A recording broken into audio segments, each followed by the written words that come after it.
All right, welcome along to the RTÉ Soccer Podcast. Raf Diallo here. You can watch or listen in every week via RTÉ.ie, YouTube, Apple, and Spotify, and follow for free wherever you get your podcasts for the latest episodes as they're released. So it's a Tuesday release this week, as there were some big games in the League of Ireland last night, which we will chat about, as well as the rest of the weekend's action. We'll also talk about the Premier League title race as it stands and what can only be described as an extraordinary statement made by Nottingham Forest about refereeing and VAR in their defeat at Everton. So to talk about all that and more, including a lucky FA Cup escape for Manchester United in the semi-final on Sunday, I'm joined by former UCD, Sheffield Wednesday and Shamrock Rovers midfielder Paul Corry and RT Sports Anthony Pyne. Lads, how are you keeping? Very well, Raf.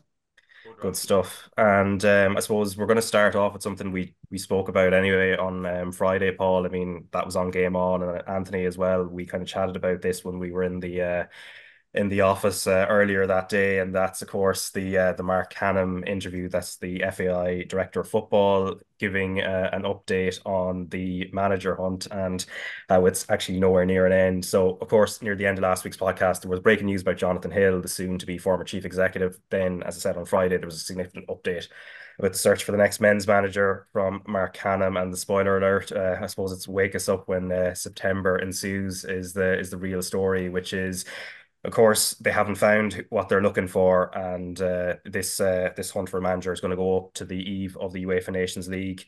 Um, Paul, the FAI's messaging in all of this seems to centre around the right fit, the right criteria, one of which is international experience, but clearly that hasn't become available to them yet. So are you looking at it with, having had a weekend to sort of reflect further back?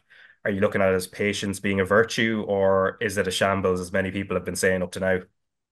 I, I think people are calling it a shambles just purely on the basis of how long it's actually taken to get somebody, or as it keeps going on, it seems. But I'm actually starting to feel a little bit from Marc Canham. I would imagine that's what happened here, is that somebody has maybe verbally agreed to take the job and then has maybe burned them further down the line, and that timeline that he put on himself has actually come back to shoot himself in the foot. So I do have a little bit of sympathy for Marc Canham and the FAI in the sense of that situation, but also due to the fact that their hands are somewhat tied with what they're able to offer a manager, and financially they're working within a parameter that maybe just isn't very attractive to a number of managers out there, and maybe the candidate that they want, or the type of candidate they want, is not fitting into that budget. So yes, there is constraints on them, but I think the frustration lies in the fact that Canham put timelines on himself. And when he said that to be somebody in charge before the Nations League draw, then that didn't happen. And then we kicked that out to April. The frustration just started to boil and bubble, and people are starting to lose faith in this process altogether. You hope that with time, they do get it right, and they go through whatever interview process they need to again in order to find that right person. But I would say a lot of faith and a lot of confidence has been lost with the general public with this situation, just with how it's seemed to just go on and on and on. And what worries me is the fact that whoever gets this job is then going to be heading into competitive fixtures in the Nations League, and they don't get time to work with the players or work a system or get to know, I guess, the squad as a whole. And when you kind of mangle all of that together, it doesn't look like the most clean, efficient organization right now. And that would be the worry for many people. But I do, Raf, when I've had a bit of time to reflect on it over the weekend, I actually do feel a little for Marc Canham. I'm sure if he could go back, he wouldn't put those timelines on himself. The irony of this situation is he's put another timeline on himself for September. So you would like to think that he doesn't miss that one. But I just think with the situation and the circumstances he's working within, I can understand maybe to an extent why we haven't reached a conclusion just yet. Yeah, and just touching on that, Anthony, in terms of I suppose, the timeline and where a September start will be for whoever does come in based on the new timeline that's been set, obviously. It's something Matt Doherty touched on, and he's probably the only current player within I suppose, the wider squad who has come out and said something, and he said something to the BBC yesterday. Really, they needed someone for the summer so they can implement what they want to do before the games start getting competitive, and that is the real thing. There isn't a lot of time for them to build. That June window is now gone. Yeah, I mean, just to come back a little bit first on a point Paul made around Mark Canham and the difficulty of his job, I agree. I think it does look like he has been burnt a little here. Like, don't forget, this is the first time that he's gone through a process like this as a director of football to make such a key appointment for an international football team. And it could well be, I mean, it would make sense if he was given assurances or a variable agreement and then that person backed out of it, and he got played a little bit. And I think we're all getting suckered into this in some way because of like the Solskjaer story a couple of weeks I actually lose track of there's so many developments here. Is that a week ago? It feels like 2 weeks ago, I think. Yeah. yeah, it feels like it could be a week ago, 2 weeks ago, or 2 months ago because it's a constant rolling story. But like there wasn't like he moved in the market. His odds came right in. I think there was not a lot of money put on him. If you looked at the betting exchange, there was very little money actually put on him, but it suddenly put out there that his odds have been slashed, and there's this frenzy where actually there was nothing really in that, and it was extinguished very quickly. But as Paul says, there's just a lack of control over this because of the fact that they've set these deadlines and there's just carousel of names being wheeled out. Matt Doherty. It was quite frank, but that is fairly typical of Matt Doherty. He's not afraid to air his opinions. Like he was a staunch supporter of Stephen Kenny. He was a very vocal supporter of Kenny back in November when it was fairly obvious that Stephen Kenny's reign was about to come to an end. But he did come out, not the only player who did at the time, but he was quite strong on his support for Stephen Kenny, and he's also been quite strong in his criticism of Martin O'Neill in the past. If you remember, sort of back in 2018, he came out and talked about his old school approach and sort of questioned the preparation for games. So it's not completely against character for Matt Doherty to come out and be so frank. James McLean as well last week. I know James has retired now, but he described it as a bit of a shambles. And I suppose from a player's point of view, you do want clarity. Players will crave that and knowing like who's in charge here because the next window is in June, so it's only about 6 weeks away, I think. And then that's the last chance, Raf. That is the last chance for people to either impress, for a manager to have a look at a couple of things, to implement a tweak in style of play formation or anything like that. And then you're into a Nations League group. First game up is England at the Aviva. So it feels like September is kicking the can down the road or maybe buying the FAI a little extra time. It's not that far away. It's one international window away. But maybe Marc Canham has learned some lessons here and they're a little closer than we think in terms of making an appointment and he knows that. Then again, I mean, he has also gone on the record and said that he wants John O'Shea to remain in an interim basis, which would suggest that John will be in charge in June. So yeah, And it that window is a bit of a nothing window as it stands on the basis that we haven't qualified for a tournament. And I think the only sort of catalyst for players is if you know that somebody has gotten that job and is going to be in charge for the Nations League and then the next qualifying campaign. Players, I can tell you this from being in a dressing room who played international football, hate it. It's at the end of a long season. They don't want to be traveling away. They want to go away with their families and they want to put their feet up and get ready for the next season. It worries me that we're going to have somebody on an interim basis who isn't going to be picking the squad for the next international window. And maybe this window in June just loses all sort of importance for players. And don't be surprised if you see a number of people pulling out with injuries come June. Yeah, and obviously John O'Shea hasn't been confirmed in terms of taking interim charge for those June friendlies, Paul. But if you're in his shoes, and obviously he's got managerial ambitions, he had those couple of games obviously in March. What are the pros and cons for him in terms of taking it on in June? I know he said he's open to serving Irish football in any capacity. Obviously, he's a very proud he's a very proud Irishman and everything else. But obviously, as somebody who's trying to also bolster their own managerial career, how do you view June as an opportunity or not for him?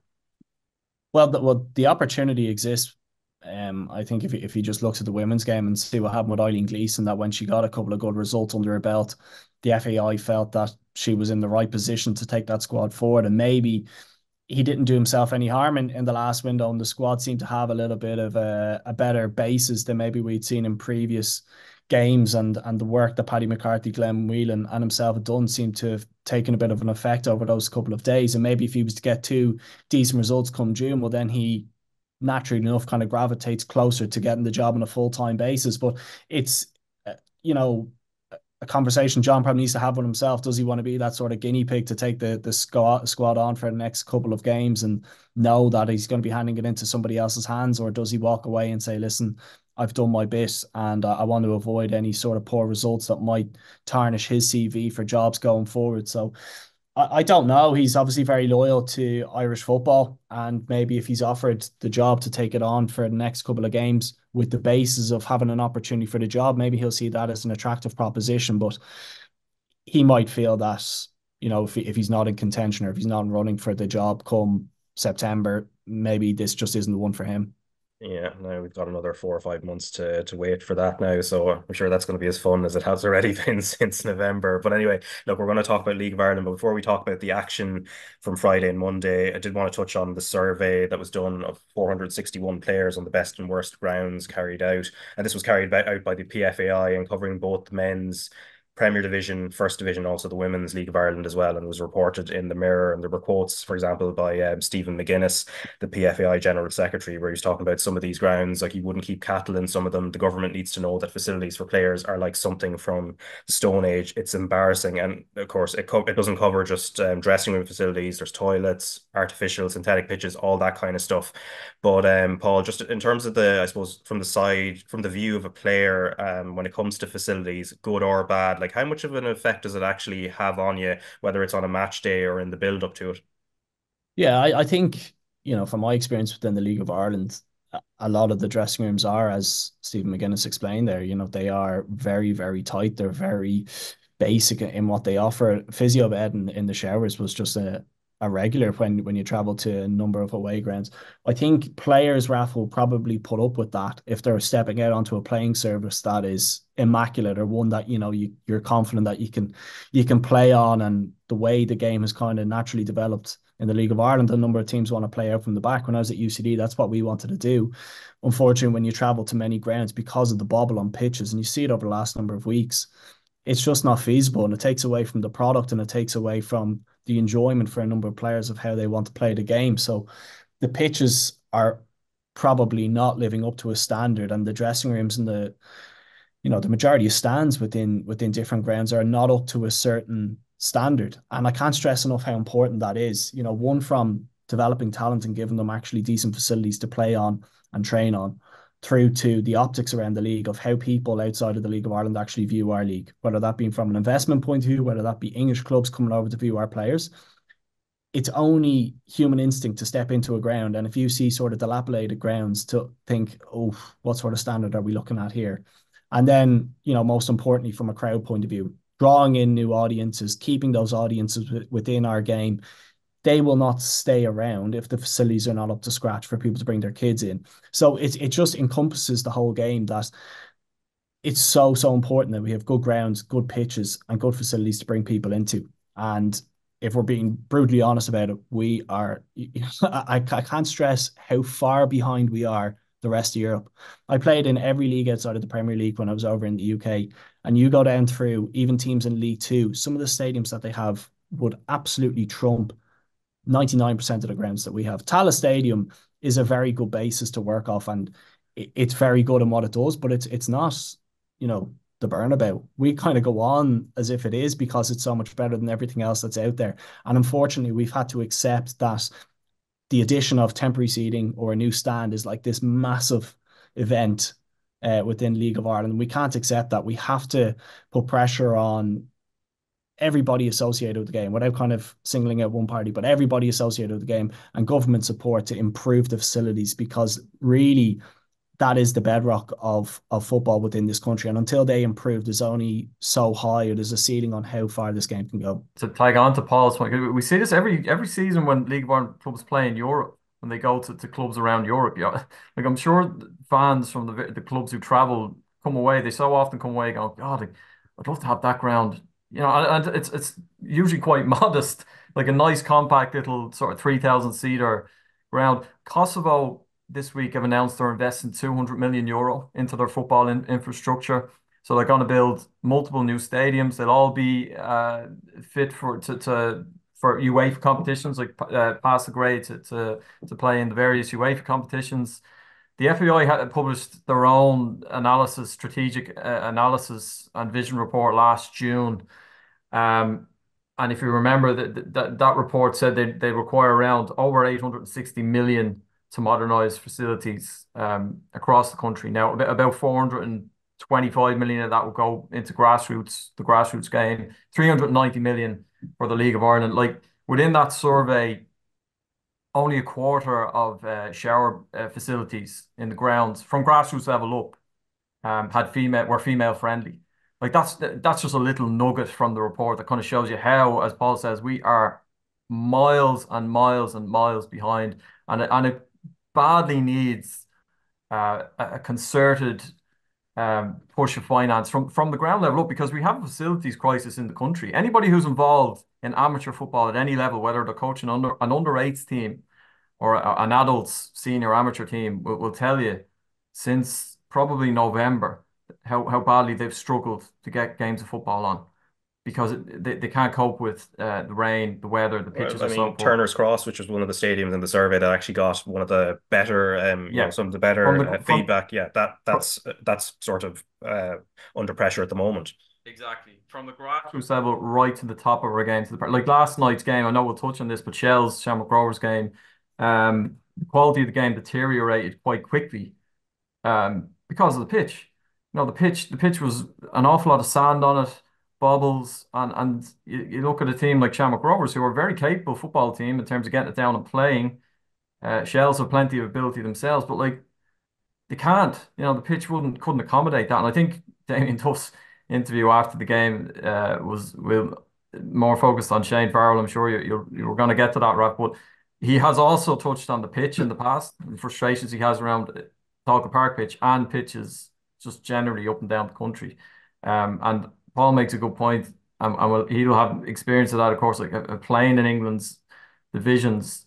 You can go down to even non-league grounds would be would compare better to what we have here, and it's come to a head now because the growth has been so impressive in so many ways, but they're going to hit a wall, because if the facilities are as bad as they are and continue to be without real proper help, it's just going to hit a wall, and we're going to blow a major opportunity that we currently have. It kind of surprised me at times that I understand there's rivalries and I understand there's history associated with a lot of these grounds, but Dublin is not a massive city. And there's a real resistance from clubs to actually share grounds. Like clubs seem and fans seem more accepting of having their own substandard ground than sharing what would be a top class facility. And I can't really wrap my head around that. I understand the reasons for some of those debates, but AC Milan and Inter Milan share a stadium. Like, Yeah, that seems a very specifically Italian thing in a way, though, because also in Rome they have the same with Roma and Lazio, and a couple of other countries do the same as well. Yeah. I know, but if we're going to be sitting here scratching our head thinking about how we can get facilities better, can we not bring a certain amount or a certain number of facilities up to a certain standard and then look for clubs to work with each other on this? Because will need people to kind of meet halfway at some point, because we're not going to be able to bring 10 facilities up to scratch or to mirror what Shamrock Rovers have out in Tala. It's just not going to be feasible over the next number of years. Dublin is not a massive city. You measure the distance between Talca Park and Dalymount. It's not huge. Why could we not have a situation where we could find a Dalymount Park that works for both clubs, or find a situation for two other clubs in close proximity to work with one another? I know that's not going to happen overnight, but if we're talking about improving the standard of ground, and Anthony's dead on with Talca last night, like it was very difficult for both teams to play on. Our product would be so much better if we could get better pitches and better stadiums for fans to play within. And I think at some point clubs are going to have to meet halfway and find a resolution, because like I mentioned, the possibility of improving 10, 15 stadiums across the country is not going to happen on the basis of what we've seen over the last 15, 20 years. Yeah, we'll come back to more on the stadium situation. So, of course, Finn Harps as well had a update on their attempts to move to a new ground, but we'll come to that later. But let's talk about some of the action on the pitch. So on Friday night, Bohemians beat Drogheda United 1-0. James Akintunde's early goal, setting up that victory. Shamrock Rovers won 3-1 up at Derry City. That was live on RT2 and RT Player. We'll come back to a couple of aspects of that, including something that happened quite late in the game there. Galway United beat Shells, who are still leading the table 1-0, and then Sligo Rovers and Dundalk drew 1-1. St. Pat's and Waterford also the same scoreline there, 1-1. And then last night, Derry City got back to winning ways, 3-1 winners over St. Pat's at the Brandywell, and then Shells and Shamrock Rovers, as we mentioned there, that game. Shells down to 10 men, with Shane Farrell getting sent off after about 12 minutes on the pitch. Now that was in the 76th minute, but he'd come on as a sub. So 0-0 draw with Shamrock Rovers. We'll come to that, and also the post-match interviews as well very shortly. And then Sligo Rovers and Galway United. That was also a scoreless stalemate. But starting on what happened at Derry City on Friday night, so there were unedifying scenes at the end in stoppage time where Flair, and this is something it seems like every week nearly for the last month or so, that this has come up as a topic. But a player got thrown onto the pitch and was smouldering at the side before a wee young child picked it up and ran off with it, which is kind of a very bizarre scene to see live on the coverage. And also, as reported by the Indo afterwards, there were missiles thrown from outside the ground over a wall towards where the Rovers fans were congregated in the away end. And as Stephen Bradley mentioned, that also included steel bars and bottles. And there, just a note to add as well, away fans at the Brandywell are in a different area now than where they usually used to be due to the current works on the ground that would have been visible during the live coverage. But Anthony, we were talking about the issue of investing in facilities and trying to invest in the league. Scenes like this also do not help at all, and this is only the latest chapter in that story of issues, whether it be flares or objects being thrown on. Yeah, it's this is a Recurring theme for sure, but not just this season. This has been ongoing for a few years now. Like Derry City were fined in March for use of pyrotechnics at Dalymount Park, and there was actually a young supporter suffered burns that evening. Um, I think it's the difficulty here is that it's become a strong part of the league's identity, flares and pyros, because it adds so much to the atmosphere. Like Owen Doyle had a column for our website, for RTÉ website, a couple of weeks ago, and he spoke about it.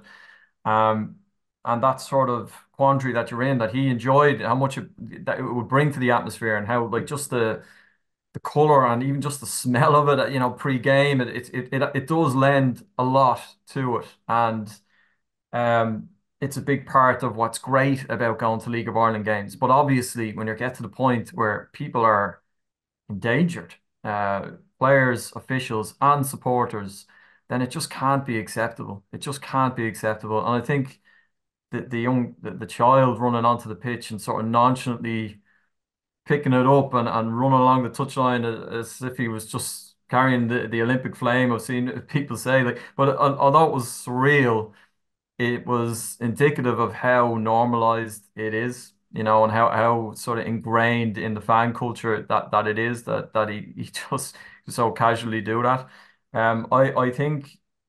I think where we're going here, Raf, there'll just be a blanket ban completely on any pyrotechnics, and they'll have to enforce that much more stringently than currently is happening, because what's it going to take? How bad is it going to have to get? Because it's going towards a point where someone really is going to get properly hurt. I mean, it is a shame on one level, because it does add so much in terms of atmosphere and color, and just everything that's great about going to these games. But as I said, like the safety of everybody involved in the football side of things is paramount. So they're going to have to do something seriously now. It can't go on. Yeah, no, for sure. And it maybe takes away a little bit from the game. It shouldn't, because it was actually a good game up at the Brandywell on Friday night. Paul, I mean, at the end of the day, Shamrock Rovers won 3-1, and it was tactically a really, really interesting game as well. Just how they exploited that high line with Derry switching to that back three away from the four that they were using. Yeah, and I thought Shamrock Rovers, particularly in the second half, Raf, they stepped it up a notch, and there was a tempo to their game, and probably, shown gears that they maybe haven't done earlier on this season. And that can be kind of a worrying side for the majority of teams in this league, because when they play with that pace, there's very few teams that are able to play with them. And you mentioned the kind of ability to open up Derry in the second half and all that. I think kind of come down to Dylan Watts. I think he's probably been the one who's benefited from Jack Byrne, Marc Canham not being available, he's had a real solid run in the team, and his ability to kind of pick out passes and thread them through the final third is really, really strong. Yes, Derry's line was too high, and yes, there was a lot of space to play in, but the weight of those passes was perfect for Aaron Green to run onto, and they've got a really good relationship of understanding kind of those runs and the timing of it, and the execution from Dylan was brilliant. And if you kind of go back a couple of weeks when Shamrock Rovers were struggling, it was his pass for Darragh Burns against Galway, and then it was the ball across for Johnny Kenny's goal. He has been instrumental in a lot of what Shamrock Rovers have done. And I thought, just looking at them the other day, I in previous games and previous weeks, I've thought they've been a little flat. I thought they were anything but that in the second half against Derry. And yeah, really positive signs. And you can kind of see they're starting to kick into gears that we've seen from Shamrock Rovers in previous years. And you think of the players that they have to bring back in, it's a scary proposition for the rest of the sides within the league. But one which Stephen Bradley, I'm sure, would be delighted to go away from home up to Derry, one of your biggest rivals, come away with a comprehensive win and really set them up for kind of the second round of fixtures. But from Derry, very disappointing how they kind of rolled over in the second half. Yeah, because they started the game quite well. And I suppose it's the frustration of that weekend because they go and beat Pats at home again, like 3 days later, play really well, win 3-1, same scoreline. But first half on the Friday night where Danny Mullen hits the post, Leon Poles is forced into some really good saves. And then as soon as Aaron Green scores his first and then his second, they seem to wilt a little bit. Yeah, they did, and their body language wasn't brilliant. I've been in games like that where an opposition steps it up a bit and you just feel like you're a level below. But I think during those moments, you have to be difficult to beat and you have to sit in, you have to frustrate the opposition. It was too easy for both Shamrock Rovers goals, where it's just kind of a straight ball through their midfield and in behind their back four. And Shamrock Rovers were at Brian Maher very easily. And that's something that you kind of want to nail out of your game because they have so many threats in the final third, particularly when Hubin plays. And when he came on, he offered something different. But they've got enough threats at the final end of the pitch that if they can just keep themselves within games, they'll always have a chance to pull one back. And I think Rory Higgins will be really disappointed when he reflects on that second half, just how they went under.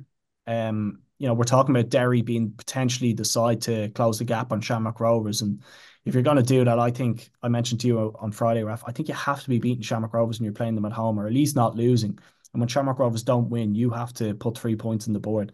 And when you take into consideration the points that Shamrock Rovers dropped at the beginning of the season, and you look at the table as it stands today, level on points, Shamrock Rovers with a game in hand, I think for Derry they need to be out in front. And there's probably elements to their game that would raise a couple of question marks in Rory Higgins' head about how kind of he manages that. But very disappointing, I thought, in the second half how they crumbled a bit. And Yeah. I think that's something that we probably haven't associated a huge amount with that side. Yeah, and then of course, as we said, they beat Pats 3-1, and this is for Pats maybe the other team that were expected to push Shamrock Rovers. It's a disappointing return, 1 point from six, and probably I don't know which is more disappointing, losing at Derry City or the 1-1 draw at home to Waterford, Paul. Yeah, and I'm sure Jonathan Daly will be, really disappointed with those results because they'd had great back-to-back wins only, 10 days, 2 weeks ago. It's probably been the story of the season that some sides have just been consistently inconsistent, and there's very little to separate a number of those teams. And, I was looking back on the St. Pat's games, and I think what would be a big of a question mark is just the nature of the goals they're conceding. A set piece against Waterford, a set piece against Derry, and the other 2 goals that they conceded from Derry were balls from wide areas. So one, they're not either stopping the cross or they're not aggressive enough when the ball comes into the box. And that's something you got to stamp out because they are a decent side, but they can't afford to give away sloppy goals. And you look at the goals that they're giving away, they're very, very soft. And I think that's something that Jonathan Daly will look to address.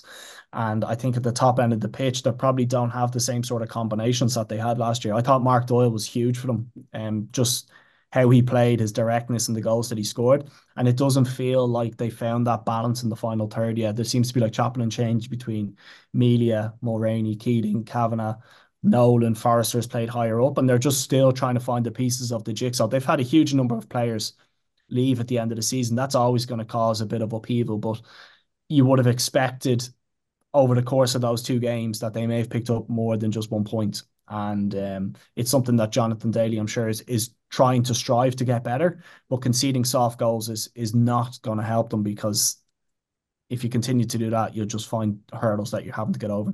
Yeah, they've got a tough game against Shells on Friday as well. That'll really test them. And Shells don't concede too much. They didn't concede last night, of course, against Shamrock Rovers. So let's listen to first Shamrock Rovers manager Stephen Bradley, and then Shells manager Damien Duff. And afterwards we'll talk about the comments Duff made about Shane Farrell, who got sent off in the second half. Are you happy with a point, or considering that they were down to 10 men for the last 15 or so? Could you have gone on to get another 3? Yeah, I think we had some half chances, to be fair, but look, the players did extremely well when you consider the pitch is horrendous, probably one of the worst I've seen. So the players did well to keep trying to play and keep trying to create. It's hard then, they drop back to the edge of the box, obviously with 10 men and crowd the box. But there was a few half chances that maybe we could have been better at, but no, we take a point and we move on. When you look at the last 3 games though, Sligo, Derry and Shelbourne, and you've come away with 7 points? Oh yeah, well, we shouldn't be surprised, don't we? This team has been the best team in the country for 5 years.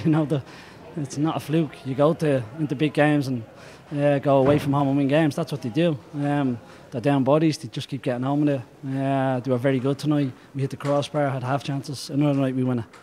Along with your, I suppose, long-term injuries, Gary O'Neill was missing tonight. Graham Burke. They both were very important in that win against Derry.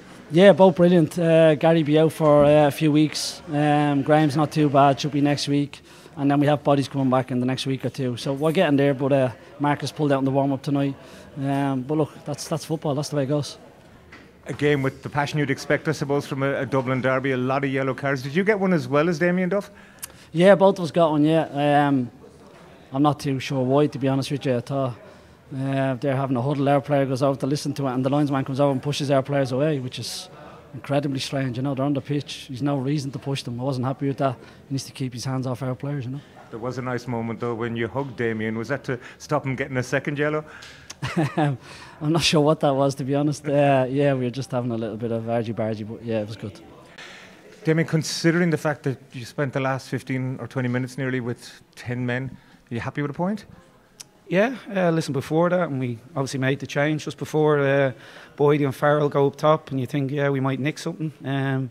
Thought we felt safe, secure all night. We had the better chances. Granted, they hit the post or the bar in the first minute. After that, I think we had the better chances.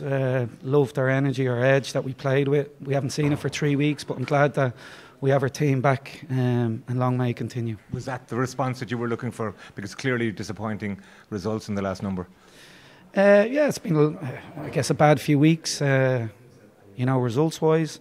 People feeling sorry for themselves, maybe in and around the club, in the dressing room. But I think people are soon to forget that this is a top of the table clash against Shamrock Rovers, the best team in the country and best team that's been seen here in a long, long time. We haven't had a top of the table clash at Tolka Park, Tony, in 18 years.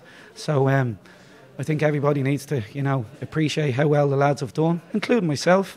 Yeah, I'm hard on them, but here I do give them enough love, I think. But the club's in an amazing situation and a great game on Friday to bounce into.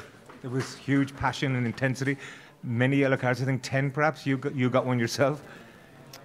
Yeah, well, here I got a yellow card for a poor decision from the officials, but here I'll take it. I think I'm 23 behind Xavi still after seeing that stat last night. But yeah, passion. It's a Dublin derby. I absolutely thought it was a fascinating game. How disappointed were you with Shane though to come on, and then was it less than 10 minutes before he got a second yellow? That's ridiculous, and I've no time for it.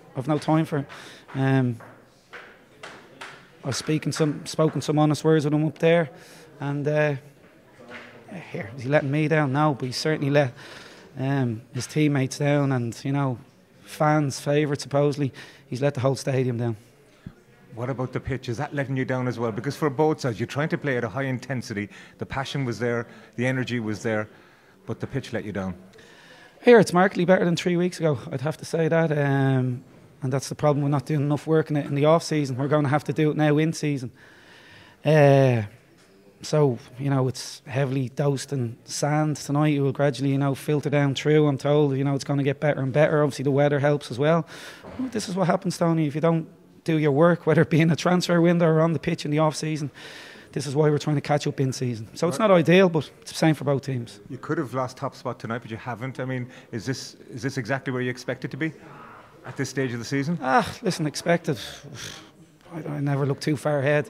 All I've looked at for the past few days is, yes, Rovers tonight, but also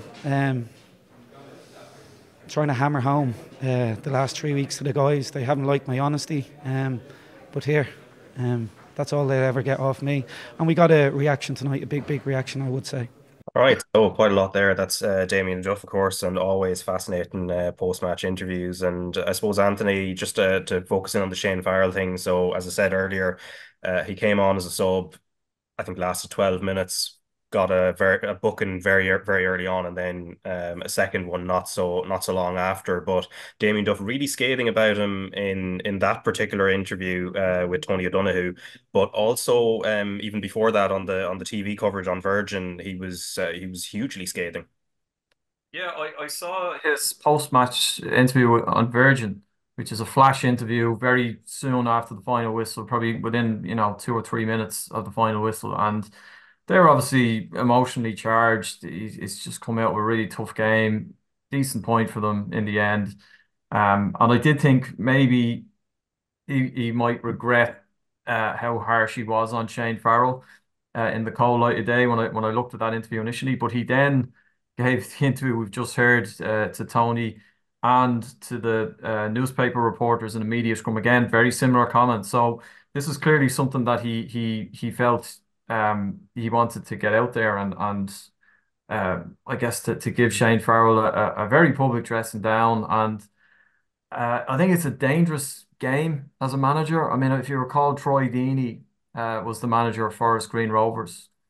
And he gave a couple of post-match interviews that ultimately cost him his job. He was absolutely scathing of his players broadly. But then there was one interview where he singled out a player called Fankati Dabo for criticism. I'm just going to take a little bit this is a direct quote. He's faster than everybody, but he gets run every game. He never makes a tackle. And every time the ball comes to him, he looks like he kicks it with his shin pads.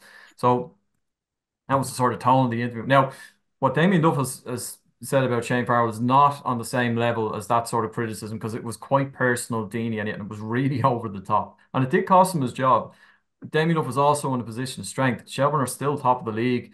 This is one of our most decorated, best ever footballers. And I think everybody would broadly agree. I know, putting rivalries aside, he's been a brilliant addition to the League of Ireland. The enthusiasm and everything he brings to it. But I just think it's a dangerous thing to publicly dress down a player as severely as that. Now, look, Paul is obviously better qualified here as a player at that level, like what he would think. But I just thought it was the type of thing that maybe would have been best kept in-house. Yeah, Paul, how as a player, and your experience of it, or experience within dressing rooms, and how a manager will publicly speak about a player, like, how would you respond in that situation? Or how would you expect teammates who you might have seen in similar situations, how they would have responded to comments as public as that, and I suppose as harsh as that, maybe? Yeah, listen, I've seen plenty of dressing downs within dressing rooms. I was in one where Keith Curl went off and won, and Dave Jones, after being knocked out of the FA Cup by MK Dons, went after specific individuals and really went after them around how they were living their life, the shape they were in, so on and so forth. But it stayed within the four walls of the dressing room and it never went into the media. And it was probably something, it was almost like an unwritten rule between kind of the relationship between the players and the management that, you look after yourselves within the dressing room. And listen, Damien Duff obviously has his reasons for this. I can't imagine this is purely down to Shane Farrell's performance last night. And this maybe stems to whatever has happened over the last number of weeks. And Duff is putting down a marker that he's just not going to accept that within his own dressing room.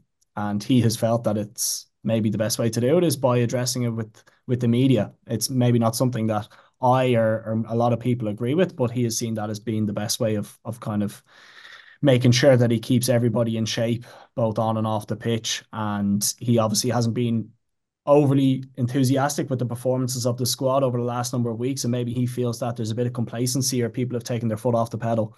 And unfortunately for Shane Farrell, he was the one who was in the firing line. He's the one who's taken the hit, probably for a number of people within that squad. But listen, it's each to their own. Duff's way is going to be different to managers that I worked under, but it's not something that I can recall happening within a dressing room where somebody has publicly gotten such a hammering off the manager.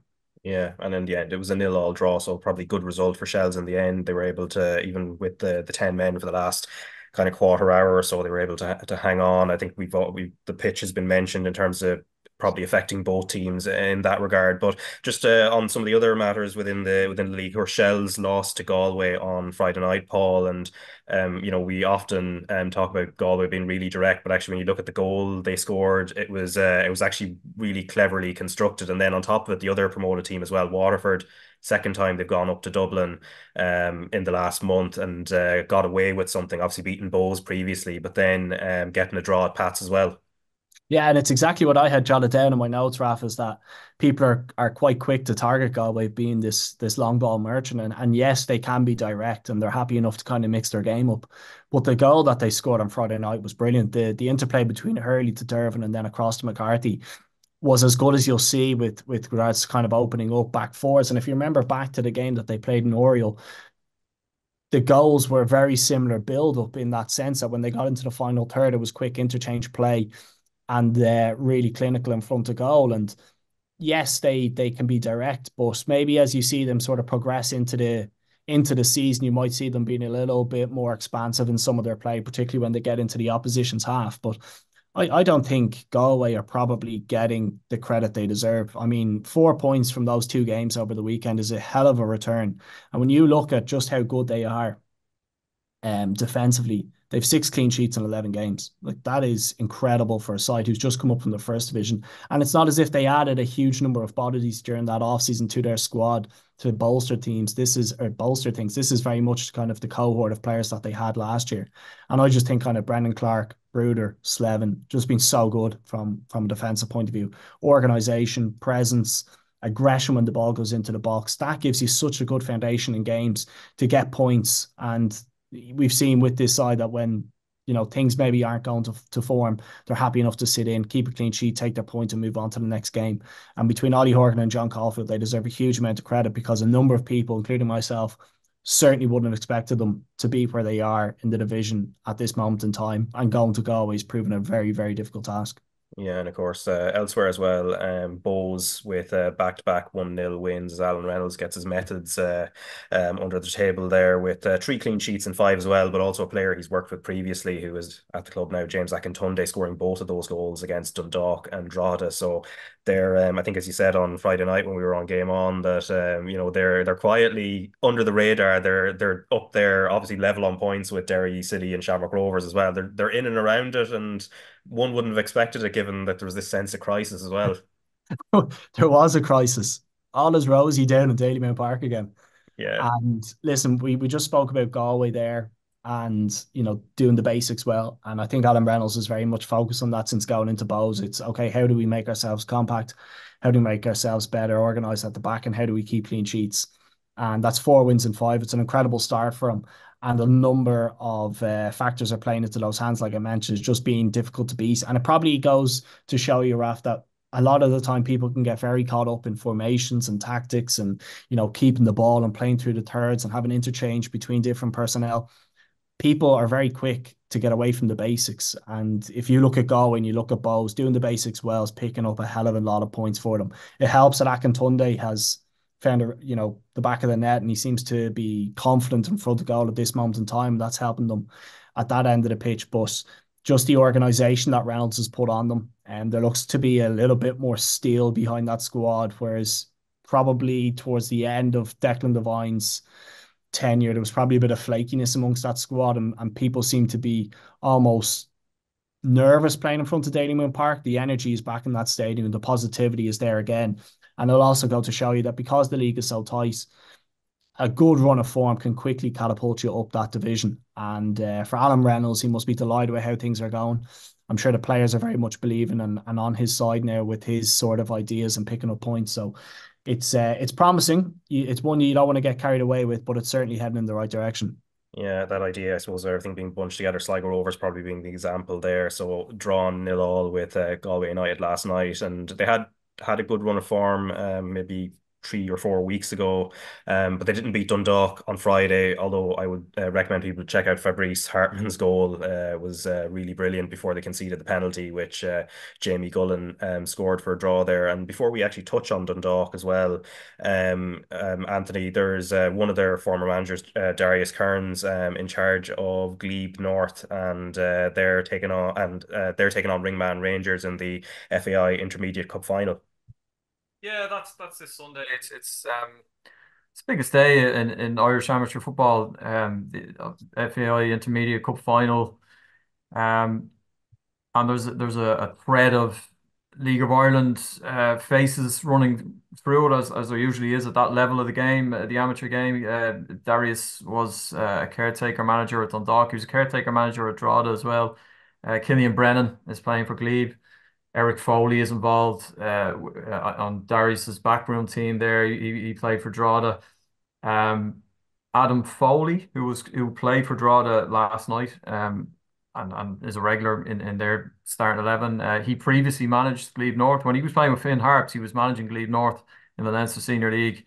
And then he moved to Drogheda, and just the commitments of playing League of Ireland football were too much. So he departed, and Darius came in, and it's a huge occasion for those clubs. Ringman Rangers, famous core club, managed by Aidan Foley, produced the likes of Queven Kelleher, Alan Brown, two current Ireland internationals who started off playing schoolboy football there. And they also feed a lot of decent young talent into Cove Ramblers and Cork City.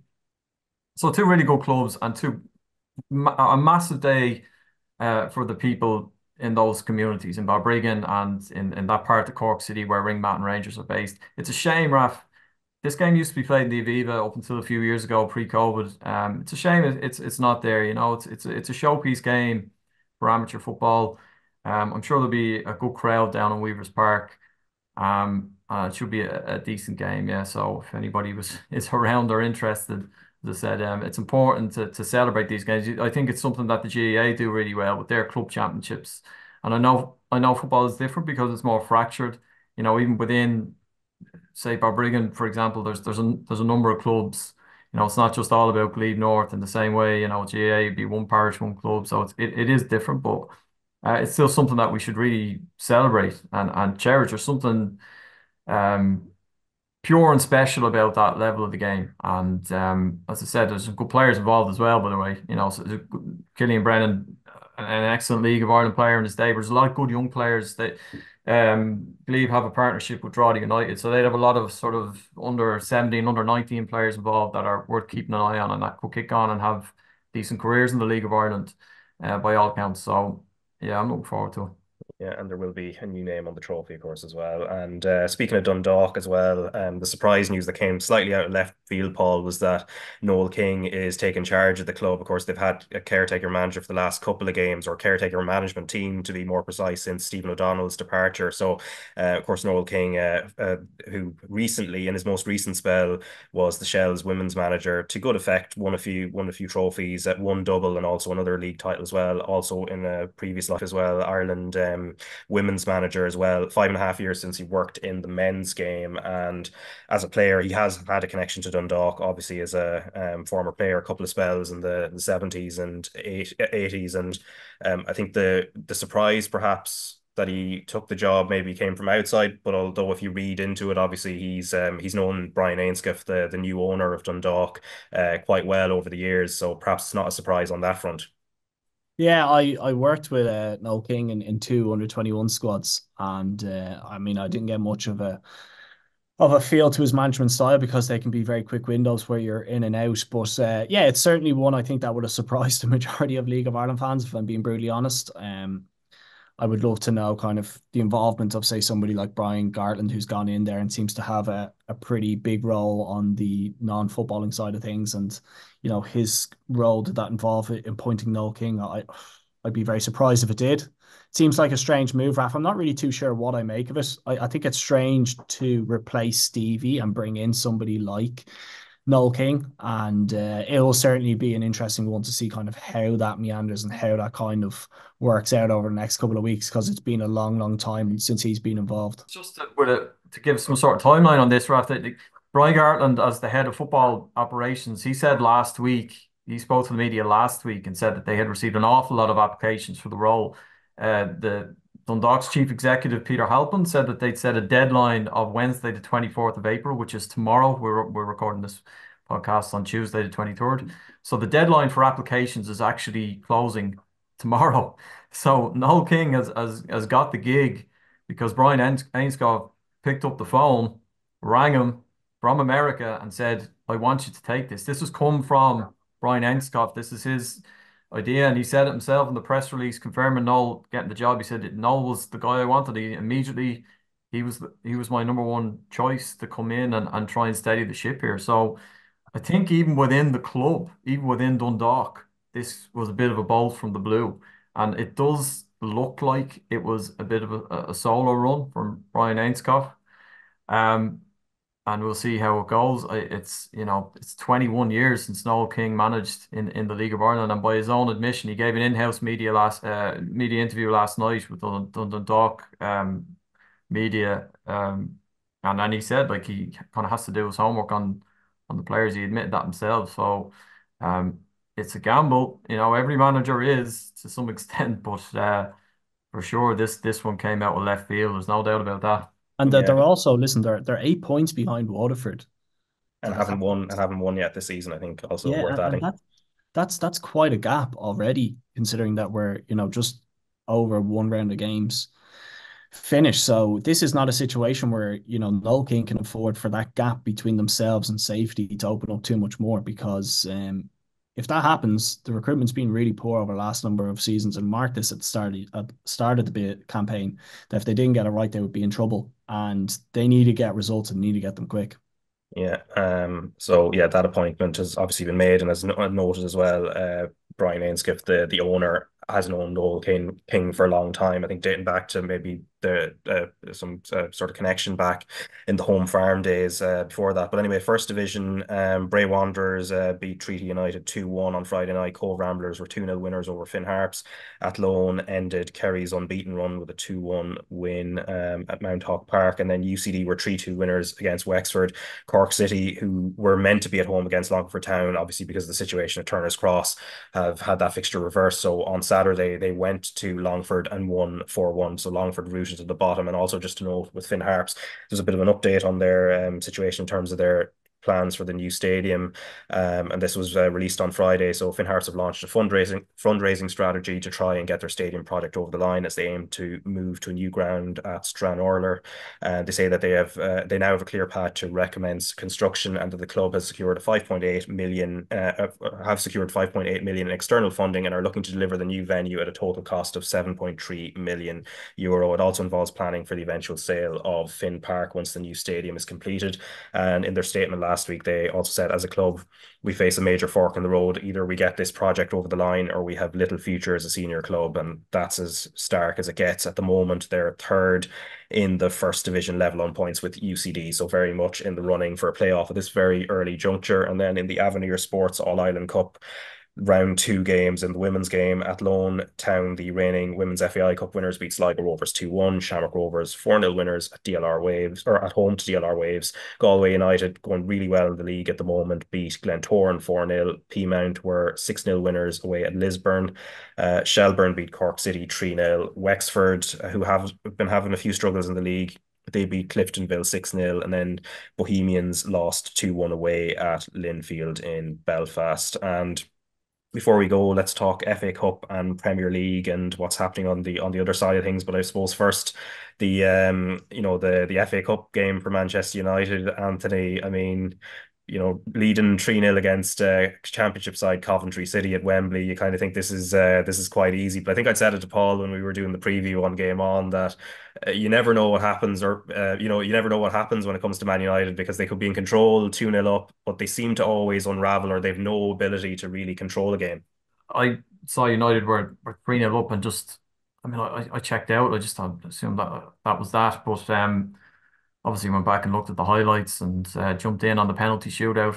It's an absolutely shocking collapse. I mean, it's so bad that even though they won the game and they're into an FA Cup final for the second season in a row, that, there's a lot of people saying that game has cost Ten Hag his job. It was dreadful stuff. Dreadful, Raf. I mean, every goal, if you look back on the goals, they're 3-0 up. Like, to shut a game like that down, because Manchester United are a class apart from Coventry City, player for player, pound for pound. Coventry, fair play to them, lucky loads of heart, and deserve to go through in the end. We're very unlucky not to go through. But Manchester United are miles in terms of ability and everything that they have. They're miles better than them. It comes down to discipline, um, and just grafting to shut things down. Like, if you look at the goals, the decision making by certain players in the run up to each of the goals, and then just having the sort of aggression and work rate and personal discipline to nip things in the bud, like stop a cross, make a tackle in a certain part of the pitch. They just completely switched off. And in the end, as I said, they were very lucky not to get beaten, because the fourth goal at the end, extra time, I mean, it There's might. inches in that. Yeah. Oh, less millimeters. I mean, and there's other angles suggesting that maybe he was actually on. Um, and then, they squeezed through in a penalty shootout that I think only Anthony celebrated. I don't think that the rest of the players didn't even want it. They were embarrassed. Um, so look, it's unlikely they'll beat Man City in the final, in all fairness. I mean, they've got a puncher's chance, because funny things can happen. You never know. But I don't think there wouldn't be many people putting their money on Manchester United in that final. And it just sort of, I think it could cost Ten Hag his job. It was that bad. It was that bad. And not a one-off. They've been like that all year. It's bizarre. They're such a strange team. Yeah, because it's there's this kind of good and bad, Paul, with them where they can look and control. For all we've seen it, I think in the Champions League a fair few times as well, against not brilliant opposition either, other than Bayern Munich in their group, where they've some great moments, but it probably stems from midfield, but there's a total lack of control at times, and then it can collapse completely. And the fact that Coventry City came so close to knocking them out, I think that tells the story in and of itself. Yeah, it does. And if you recall earlier on in the competition, I think Newport County Yeah. kind of wrestled their way back into a game as well. So that's not exactly Champions League opposition. So yeah, listen, it goes back to a word that you mentioned there, Raf, which is control. The top teams play with control, whether, they're sort of looking to break down teams, or if they're in kind of a position of authority. And you would never in a million years see that happen with the likes of Man City or Liverpool. If they go 3-0 up against a team like Coventry, it would all be about keeping possession of the ball, running the clock down, running the opposition, and just seeing yourselves through the 90 minutes. Whereas Manchester United, there just seems to be gaping holes, whether it be in their back four or in their midfield, and opposition find ways of getting at them. And that is a real worry, because some of that actually comes down to individuals, and some of that comes down to actually the setup of the team, and ensuring that you're difficult to break down when you're not in possession of the ball. So there's real sort of red flags around Manchester United at the moment. I think, irrespective of the performance and the result of the weekend, I still think, or would have thought, that Ten Hag will lose his job. They've made a huge number of changes, kind of at the top level of that club. And I think the final change that they'll look to make is the manager. I think when Dan Ashworth gets that job, he'll want his own man in there. And I think that's very unlikely to be Ten Hag. And listen, it probably lends itself to a better final, Manchester United and Man City. Maybe when it comes to FA Cup final day, you'll be more glad to see those two teams going at it. But the day itself for Coventry, I mean, what a story that would have been had they gotten through.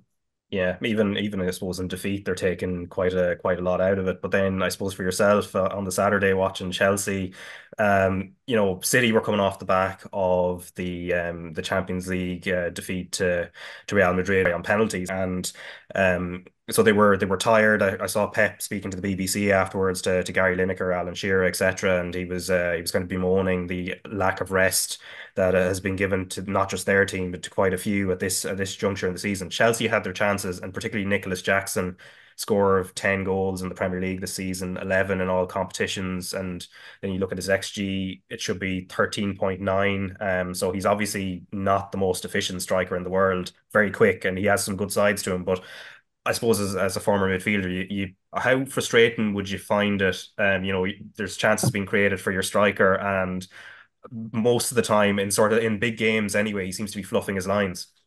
Yeah, and when we spoke on Friday, I said to you I really fancy Chelsea in that game, and it was literally a carbon copy of the League Cup final, with a decent performance, created a bundle of chances, but just weren't able to kind of put those chances away when they popped up. And a lot of that fell to Jackson, unfortunately. You really wanted it to land at the feet of Cole Palmer because he's probably been the only one in the Chelsea team who's been consistent at the top end of the pitch. Listen, Jackson has something. He definitely has something. I mean, he caused John Stones a huge number of problems in the first half, and I thought Stones looked petrified any time Jackson was able to open up his legs because he is so quick and he's so athletic that he causes a number of defenders a lot of problems. But a lot of that is taken away when he's not putting gilt-edged chances away. I mean, there was the one where he went and he tried to round the keeper and then he squared it to a Man City player. Then there was the header after the chance that he had. And if you hand down to a top striker, he puts them away, and Chelsea then see themselves in a much better position and much better chance of going through in that FA Cup final. And when they reflect on this season, they look particularly at the FA Cup and the League Cup. It's missed opportunities that have cost them either trophies or the opportunity to get the finals. And that is something that is going to have to be addressed, Raf. Like, I'm not sure Chelsea can afford to actually persist and go forward with Jackson because he doesn't have that sort of natural finisher's instinct in those positions. And unfortunately, that's going to cost them because they don't have a spread of goals throughout their team. But I think as a whole, and Chelsea fans will accept that performance. I think they'll accept the performance of the side and how Pochettino had coached them to perform on the day. I think they'll accept those performances against top end teams. It's more worrying when you look at kind of the results that they've dropped. They drew with Burnley recently. They drew with Sheffield United. They lost home and away to Wolves. If you're to build momentum in a Premier League season, you got to rectify those results. Thought the performance was decent on the weekend, but same old, same old. Got to be better in front of goal. Yeah, and obviously they play Arsenal tonight, and it's a hugely defining week for Arsenal in terms of the title race, Anthony, because they once they play Chelsea tonight, they then have Spurs on Sunday in the North London derby, and London derbies, I suppose, like any other derby, they can take a life of their own. On the other hand, as well, Liverpool sort of semi back on track as well. Left Salah out of their starting lineup against Fulham at the weekend, and again they're on the road a couple of times before City actually play. So for both Arsenal and Liverpool, it is it's a very crucial period that they're in now before we're right into the proper final legs of the run-in. Oh, they just can't slip up at all. They just have to win every game now. That's the situation, and hope that City slip. And that's a nightmare. That's exactly where they didn't want to be. I think.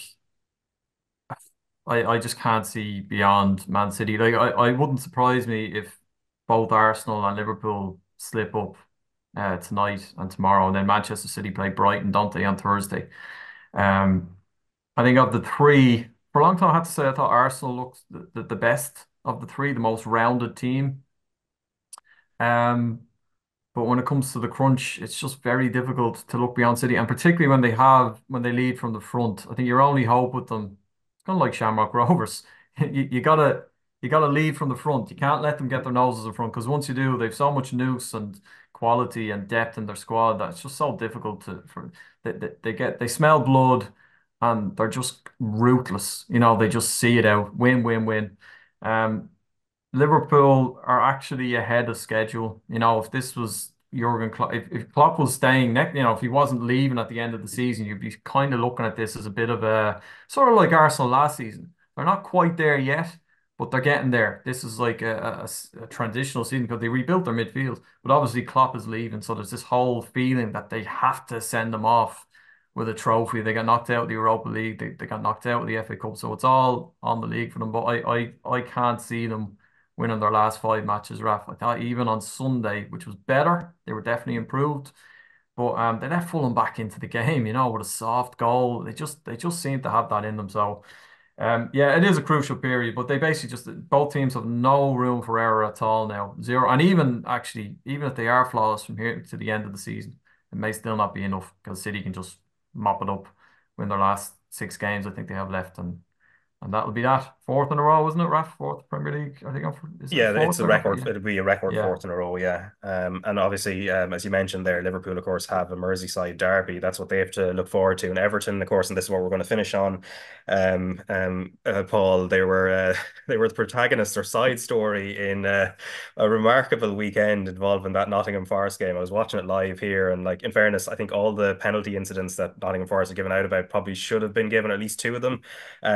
weirdly enough, and now obviously Everton won the game 2-0 in the end, and Ashley Young, weirdly enough, involved in all three incidents: one handball, two tackles in the box as well. And actually, in fairness, he tweeted on Twitter or on X, as you will call it now, yesterday with a screen grab from Spotify of Justin Timberlake's "Cry Me a River," which with a couple of wink emojis as well, which I found quite funny. I'm sure Forrest didn't, because I think it's not so much the penalty incidents, it's the statement that Forrest put out on Sunday that is the thing that's really capturing attention. So they put out, well, they tweeted out three extremely poor decisions, three penalties not given, which we simply cannot accept. We warned the PGMOL that the VAR is a Luton fan before the game, but they didn't change them. Our patience has been tested multiple times. NFFC will now consider its options. It's that middle line. And then I suppose, considering the options, what does that mean, Paul? Like that's extraordinary.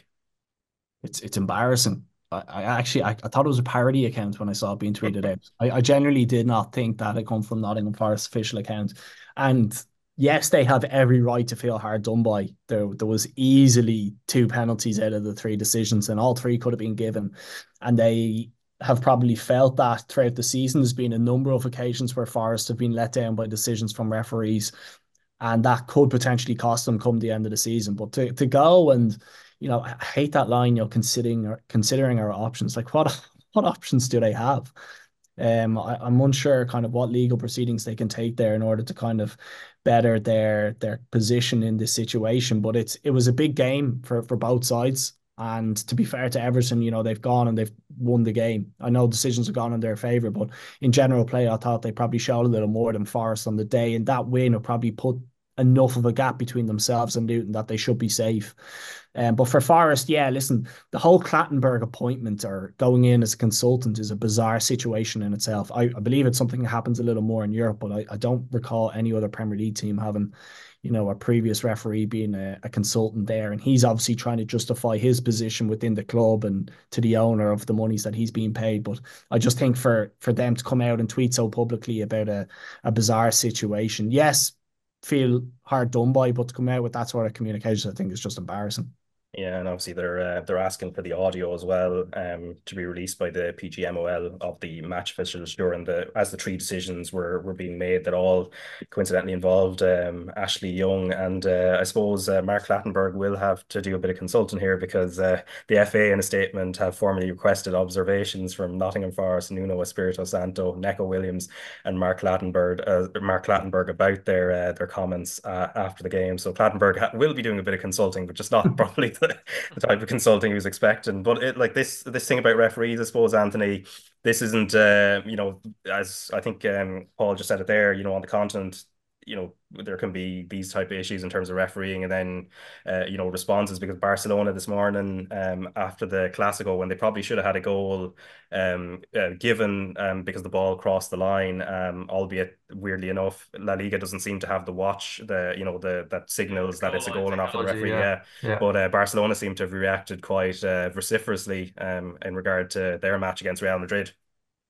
Yeah, I suppose it's the times we live in as well, with social media and the echo chamber that is. VAR. This was flagged by people at the time it was being introduced. It can lead to this conspiratorial culture among fan bases. If you go on to X, I mean, if you have a few hours to kill and you're really bored, Yeah, Raf, don't do it. Don't do it. you will find, if you go through every club in the Premier League, you will find from a fan account from each of those clubs that will have a thread of decisions that's gone against them this season to prove that there's a conspiracy against that particular club. So, I mean, they can't be out to get everyone, but it's the nature of the beast. When you have VAR, people therefore expect perfection, and it's impossible. It's impossible. Now, that being said, some of the decisions this season have just been really poor.